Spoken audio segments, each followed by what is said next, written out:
So one common concern is a wet spot that suddenly seems to appear on the ceiling, and it very well could be a plumbing leak if there's a bathroom directly above that wet spot on the ceiling. So I'm going to talk about a couple of things in a bathroom that might be leaking and causing that wet spot.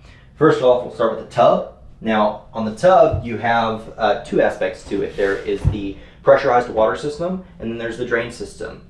If the water stain on the ceiling is getting consistently worse, even though no one is using the bathroom, then it probably is an issue with the pressurized water system. If it is only getting worse whenever someone is using a fixture in the bathroom, it's probably on the drain system. One common place for the drain piping to leak is where the connections connect the overflow behind this plate here with the tub drain. There's a T-fitting back inside there that can often come loose and start leaking inside the wall. Another place where you can have leaks on a tub or on the tub spout itself. This is a very common one. The pipe comes out through the tile and the tub spout attaches onto the pipe. If there's a rubber gasket that's sealing that and that gets compromised because of movement, then it could very well be leaking at that connection and going back into the wall. And then finally, the shower cartridge. If you take off this cover plate and this handle, you'll actually see the valve body and the cartridge inside of it, and that's what controls the on and off of the water. If one of those seals is compromised and it's leaking, it could be leaking inside the wall, even though you can't see it from the outside right here. Next is the toilet. This is a really common one for wet spots on the ceiling below because the toilet seals to the pipe that comes up through the tile with a wax ring. It's usually a wax ring, and if there's any movement or rocking to the toilet, then that wax will squish and deform and it won't be providing a proper seal anymore. So every time you flush the toilet, then it leaks a little bit of water into the floor, and that translates to a wet spot that gradually gets bigger over time as the toilet is used.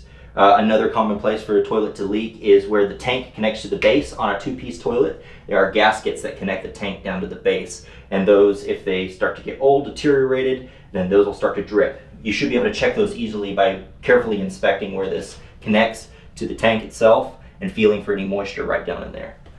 And then finally, we'll talk about the lavatory faucet because it has drain piping and shutoff valves underneath of it.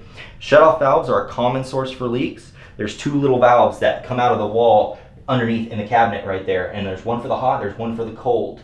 Those have rubber seals and on those often cause leaks as well. So those are some good things to check, a good primer on what might be causing a wet spot on the ceiling if you have a bathroom that's above that area. So hope this helps.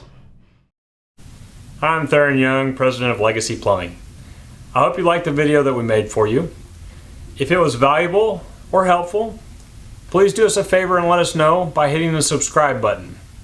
We'd love to know that we're making a positive impact in others' lives and projects. If you didn't see what you were looking for here, check out our other great resources on our website. It may be just what you need to get your project started right.